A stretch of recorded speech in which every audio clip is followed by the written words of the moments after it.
ہجرت مدینہ کفار کے ظلم سے بچنے کے لیے نہیں تھی، یہ ریاست مدینہ بنانے کے لیے تھی۔ جیسے ہی نبی علیہ السلام نے مکہ مکرمہ میں 13 سال کی محنت مکمل کی اور مکہ کے لوگ جو مسلمان ہو گئے تھے ایمان اور یقین کی دولت سے بہترین تیار ہو گئے، اور جب یہ مدینہ آئے اور اہل مدینہ نے ان کو ہر طریقے سے عزت دی، ان کا خیال کیا، تو ان کو مہاجرین کا لقب ملا، ان کو انصار کا لقب ملا، اور دونوں کے آپس کے اخلاق اور معاملات کی وجہ سے جو ان کی عزتیں آج ہمارے دلوں میں ہیں یہ قیامت تک باقی رہیں گی۔ تو یہ ایک پہچان بن گئی اور یہ ایسا وجود بن گیا، ایسا معاشرہ بن گیا کہ ہجرت کے بعد دنیا امن کی زندگی گزارنے لگی، عدل کا دور دارا ہوا، اسلام کی اجتماعیت ظاہر ہوئی، اور وہ زمین جو کفر، شرک اور ظلم کی وجہ سے تاریک تھی، وہ نبی علیہ السلام کی مبارک محنت کی وجہ سے، ہجرت مدینہ کے بعد ریاست مدینہ بن جانے کی وجہ سے وہ تاریکی دور ہوئی،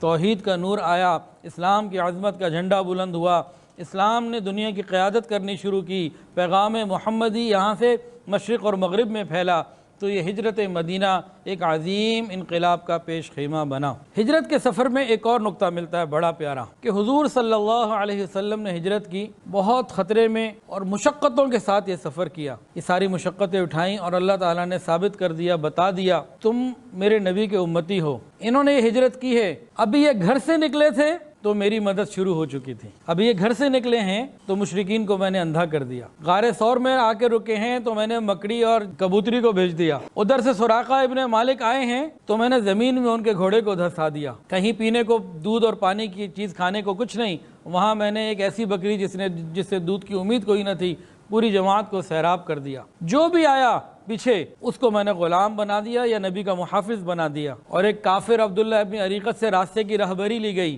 اور بالآخر جب نبی علیہ السلام مدینہ پہنچتے ہیں تو سب سے پہلے نبی علیہ السلام کی آنے کی بشارت ایک یہودی نے قبا والوں کو دی، یہ ثابت کر دیا، اللہ تعالیٰ نے بتا دیا کہ جو کوئی بندہ میرے راستے میں ہجرت کرے گا، دین کی فکر کرے گا، محنت کرے گا، جستجو کرے گا، میرے لیے کرے گا، جس طرح میں نے تمہارے نبی کی مدد کی، قدم قدم پر برکتیں، قدم قدم پر میری مدد، قدم قدم پر میری نصرت ملی، تم بھی دین کے کام کے لیے ہجرت کرو، فکر کرو، اور تم بھی اسی طرح میری مدد پاتے چلے جاؤ۔ صرف ڈیمانڈ کیا ہے کہ ہو اللہ کے لیے۔ ہجرت کے اندر بہت ساری معارف ہیں، بہت ساری باتیں ہیں۔ لغت میں ہجرت کے معنی ہیں کسی چیز سے بیزار ہو کر اسے چھوڑ دینا، یہ لغت میں آتا ہے۔ عام ہم لوگ کیا سمجھتے ہیں ہجرت کو؟ ہم سمجھتے ہیں ترک وطن، ملک کو، اپنی جگہ کو چھوڑ دینا ہجرت ہے، ایک آدمی ادھر رہتا تو ادھر چلا گیا ہجرت کر لی۔ شرعاً ہجرت کی اصطلاح جو بولی جاتی ہے، یہ مہاجر ہے یا یہ فلاں کا عمل ہجرت ہے، اس سے کیا مراد ہے؟ ترک وطن مراد نہیں ہے، کسی چیز سے بیزار ہو کر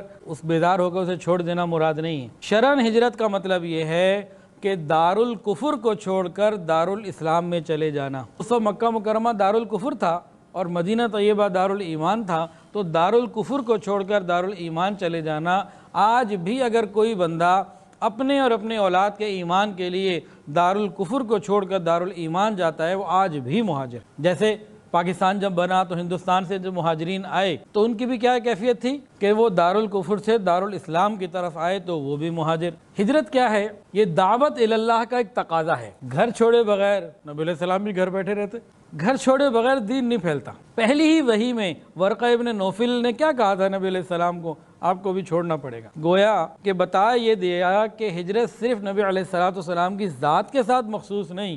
یہ دین کے داعی کا کام ہے، اسے کوئی نہ کوئی ہجرت کے اعتبار سے چلنا رہتا ہے۔ اور حدیث سنیے اور دل کے کانوں سے سنیے، حضور پاک صلی اللہ علیہ وسلم نے سمجھا دیا کہ ہجرت اس وقت تک ختم نہیں ہوگی جب تک توبہ کا دروازہ بند نہ ہو، اور توبہ کا دروازہ اس وقت بند ہوگا جب سورج مغرب سے طلوع ہوگا، یعنی قیامت تک ہجرت کا سلسلہ ہے۔ ہجرت کے واقعے میں ایک سبق اور بھی ملتا ہے، جو دین کا داعی ہے نا، اسے ثابت قدم رہنا چاہیے، مشکلات کو سہارنا چاہیے، مانگتے رہنا چاہیے اللہ سے مدد، کبھی نا امید نہیں ہونا۔ نبی علیہ السلام نے 13 سال اہل مکہ کو دین کی دعوت دی، نہیں مانے، چند تک مانے، اکثر نہ مانے، ان کو چھوڑ کر آپ طائف گئے، وہاں پتھر کھانے پڑ گئے، وہ بھی نہ مانے، لیکن نبی علیہ السلام نا امید نہ ہوئے، دعوت دیتے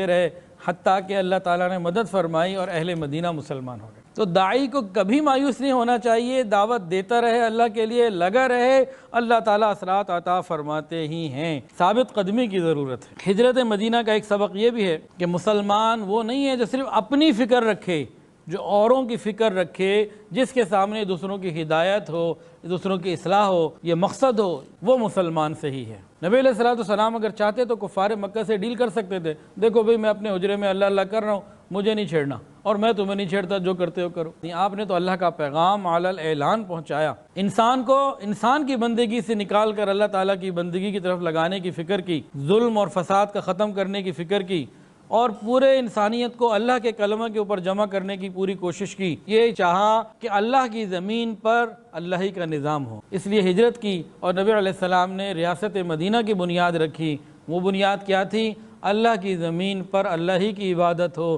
اللہ کی زمین پر اللہ ہی کی بندگی ہو، اللہ کی زمین پر اللہ کے بندے اسی کے آگے جھکیں، اسی سے ڈریں، خوف اور امید بھی اسی سے ہو، اور اللہ تعالیٰ کا محبوب نظام اسلام یہ ریاست مدینہ میں نافذ ہو جائے۔ اس کی ساری دوڑ و دھوپ تھی کہ اللہ تعالیٰ کا بنایا ہوا دیا ہوا نظام اسلام یہ ریاست مدینہ میں عملی طور پر آ جائے۔ تو ریاست مدینہ کی ذمہ داریاں کیا ہیں؟ یہ سب آپ کو اس سے اندازہ ہو رہا ہے کہ اس بیان کے بعد آپ اس کا خلاصہ نکال سکتے ہیں کہ ریاست مدینہ میں حکومت کی ذمہ داریاں کیا ہیں اور عوام کی ذمہ داریاں کیا ہیں۔